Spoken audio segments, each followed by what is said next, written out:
இரட்சகராகிய இயேசு கிறிஸ்துவின் நாமத்தினாலே உங்களுக்கு என்னோட அன்பின் வாழ்த்துக்கள். இன்றைய நாளின் தியானத்துக்காக தெரிந்து கொள்ளப்பட்ட வேத வசனம் யோவான் எழுதின சுவிசேஷம் 20வது அதிகாரம் 27வது வசனம். பின்பு அவர் தோமாவை நோக்கி, நீ உன் விரலை இங்கே நீட்டி என் கைகளை பார், உன் கையை நீட்டி என் விலாவிலை போடு, அவிசுவாசியா இராமல் விசுவாசியா இரு என்று இயேசு கிறிஸ்து சொன்னார்.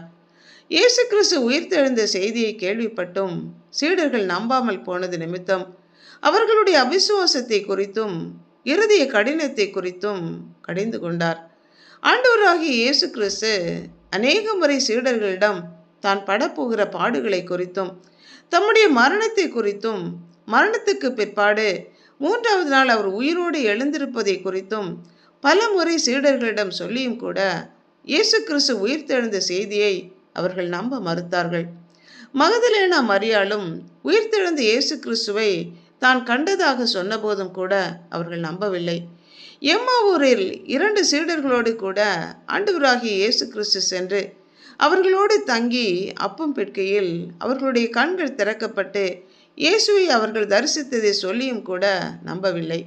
3½ ஆண்டுகள் கூடவே இருந்து இயேசு கிறிஸ்து சொன்ன சகல வார்த்தைகளையும் கேட்டு நம்ப வேண்டியவர்கள் நம்பவில்லை. ஆனால் அவரை கொலை செய்த பிரதான ஆசாரியரும் வேதபாரகரும் பரிசேயரும் ஆண்டவராகிய இயேசு கிறிஸ்து மரித்த பிற்பாடு 3ஆம் நாளில் உயிரோடு எழுந்திருப்பேன் என்று அவர் சொன்ன வார்த்தைகளை நினைவு கூர்ந்து பிலாத்திடம் சென்று அவருடைய சீடர்கள் இயேசு கிறிஸ்துவின் சரீரத்தை எடுத்துக்கொண்டு போய்விடாதபடி கல்லறையை பாதுகாக்க வேண்டும் என்று கேட்டுக்கொண்டார்கள்.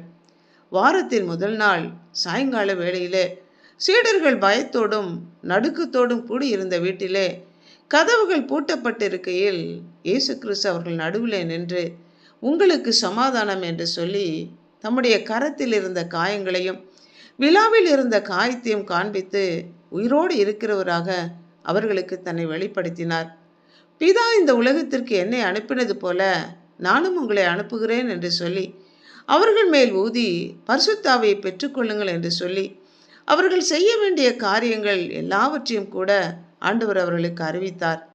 அப்பொழுது தோமா அங்கே இல்லாதபடியினாலே கர்த்தரை கண்டோம் என்று அவர்கள் சொன்னபோது அவருடைய கைகளில் ஆணிகளினால் உண்டான காயத்திலே விரலை விட்டு விலாவிலே கையை போட்டால்தான் நம்புவேன் என்று அவன் சொன்னதை கர்த்தர் கேட்டு 8 நாட்கள் பிறகு மறுபடியுமாக சீடர்கள் வீட்டுக்குள்ளே இருந்தபோது அவர்கள் நடுவே வந்து நின்று உங்களுக்கு சமாதானம் என்று சொல்லி தோமாவை பார்த்து, நீ உன் விரலை நீட்டி என் கையை பார், உன் கையை நீட்டி என் விலாவிலே போடு, அவிசுவாசியா இராமல் விசுவாசியா இரு என்று இயேசு கிறிஸ்து சொன்னார்.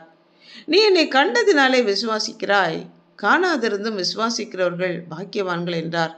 நம்முடைய விசுவாசம் எப்படிப்பட்டதா இருக்கிறது? இயேசு கிறிஸ்துவை கண்டால்தான் விசுவாசிப்பேன் என்று சொன்ன தோமாவை போல் இருக்கிறோமா? அற்புதங்கள் என்னுடைய வாழ்க்கையிலே நடந்தால் மாத்திரமே விசுவாசிப்பேன் என்கிறோமா?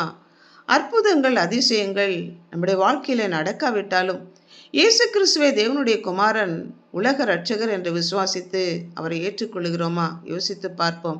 ஜெபிப்போம்.